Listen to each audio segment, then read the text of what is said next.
समस्त scientific community को बधाई देने के लिए यहां आपके सामने खड़ा हुआ हूं। मुझे इस बात का फक्र है कि मैं आज नए परिसर में बोलने के लिए जब खड़ा हुआ हूं तो इस देश की साइंटिफिक कम्युनिटी को बधाई देने के लिए खड़ा हुआ हूं। सभापति महोदय, गवर्नेंस एक कंटिन्यूअस प्रोसेस है और मैं सुबह से बैठ करके अपनी आदत के मुताबिक, भले ही मुझे बोलना हो सदन में या नहीं, लेकिन मैं लगातार सदन में बैठने की कोशिश करता हूं। लेकिन मुझे आज अफसोस हुआ जब इस बधाई संदेश में भी शुरुआत यहां राजनीति से हो गई। इस सदन के उपनेता ने शुरुआत की, दूसरी तरफ से भी उस तरीके के राजनीतिक टिप्पणियां हुई। लेकिन आज ये पल इस देश के सभी साइंटिस्ट को, इसरो में जो काम कर रहे हैं, जिन्होंने आज हमारा सीना चौड़ा किया कि दुनिया के अंदर हम पहला देश बने कि मून के साउथ पोल पर सॉफ्ट लैंडिंग हुई चंद्रयान 3 की। उसके साथ साथ कहीं ना कहीं देश भर के साइंटिस्ट अलग अलग इंस्टीट्यूशन से जो पढ़ के आए हैं, उनका, मैं भी उसमें पीछे नहीं रहना चाहता। मेरी कॉन्स्टिट्यूएंसी के भी कई बच्चों का उसके लॉन्चिंग पैड के, चंद्रयान के लॉन्चिंग पैड में उनका योगदान रहा है। सभापति महोदय, इस सदन ने कल विमेन्स रिजर्वेशन बिल भी पास किया और चंद्रयान 3 के सफल लैंडिंग में महिलाओं का बहुत बड़ा योगदान, फीमेल साइंटिस्ट का बहुत बड़ा योगदान रहा है। मैं पढ़ रहा था कि किस तरीके से तमिलनाडु की एक बहन फातिमा शाहजी, जो इस प्रोजेक्ट में जिसका बहुत बड़ा योगदान है, कितने गरीब परिवार से आती थी और ये इसलिए संभव हुआ कि हमारे देश के पहले प्रधानमंत्री से लेकर के मौजूदा प्रधानमंत्री तक कंटिन्यूअस इस क्षेत्र में इसरो को बढ़ावा देने में जो है कहीं पीछे नहीं रहे।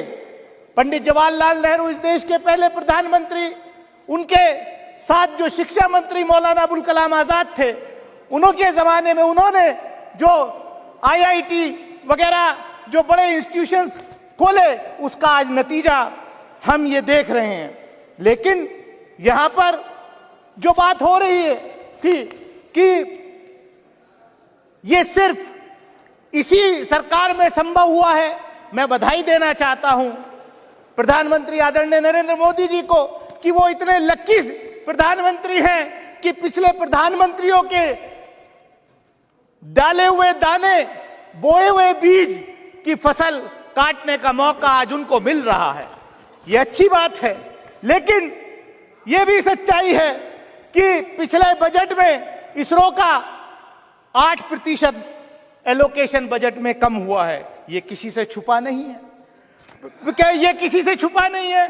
और हमने देखा पिछले दिनों, सभापति महोदय, इस सरकार में जिस तरीके के अपॉइंटमेंट्स हो रहे हैं, और मैं कंक्लूड कर रहा हूं, जिसमें कुछ ज्यादा है भी नहीं, मैं कंक्लूड कर रहा हूं। हमने देखा कि पिछले दिनों मंडी के IIT के एक डायरेक्टर का वीडियो वायरल हुआ कि ये जो हिमाचल प्रदेश में जो बाढ़, फ्लड आया है, यहां जो भूस्खलन हुआ है, ये इसलिए हुआ है। मतलब IIT का डायरेक्टर, ये सरकार कैसे अपॉइंटमेंट कर रही है कि वो कह रहे हैं कि क्योंकि ये लोगों ने यहां नॉन वेजिटेरियन इस देश में खाना शुरू कर दिया है, इसलिए जो है ये सब आपदा आ रही है। कैसी अनसाइंटिफिक बात लोग कर रहे हैं, ऐसे लोगों के खिलाफ कार्रवाई। मैं सभापति महोदय, मैं इतना ही कहूंगा कि जो साइंटिफिक कम्युनिटी है हमारे देश की, उसको हमें जो है बढ़ावा देना चाहिए। मैंने देखा, हम डिफेंस कमेटी के रूप में हम डीआरडीओ में गए के साइंटिस्ट से मिले थे। 4 साल तक उनका प्रमोशन जो है वो रोका हो गया था। हमने सवाल किया, खैर अब वो प्रमोशन जो है हो रहा है। तो मैं इतना ही कहूंगा कि यहाँ पर मैं कंक्लूड कर रहा हूं, पोखरण के टेस्ट की बात हुई। 1974 में न्यूक्लियर का टेस्ट हुआ, बाद में वाजपेयी जी के नेतृत्व में भी वो पोखरण 2 हुआ, लेकिन पोखरण 2 की तैयारी नरसिम्हा राव जी के जमाने में हो गई थी। मैं रिकॉर्ड पे कह सकता हूं कि देवेगौड़ा जी जब प्रधानमंत्री थे, फाइल आई थी उनके पास, लेकिन उनको एडवाइस किया गया, नहीं साहब क्यों ले रहे हैं मोदी साहब, सिरे नहीं ले रहे हैं, सिरे ले रहे हैं देश के वैज्ञानिक। ओए भड़वे, ओए उग्रवादी, सिरे ले रहे हैं। उग्रवादी बोलने नहीं दूंगा कभी खड़ा होगा, ये बता रहा हूँ।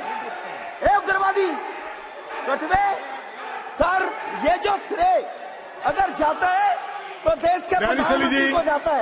जी प्लीज, ये आतंकवादी है, उग्रवादी है, ये मुल्ला आतंकवादी है। इसलिए सर अभी मैं बताना चाहता हूँ, अधीर रंजन जी अभी शोर मचा रहे थे, लिस्ट पढ़ रहे थे। उस लिस्ट में अधीर रंजन जी जब लिस्ट पढ़ रहे थे 1975 से लेकर अभी तक, इसकी बात थी। बाहर देखो इस मुल्ले को, अभी रोज पढ़ रहे थे सर। इसरो ने वर्ष 1975 से अब तक 52 प्रक्षेपण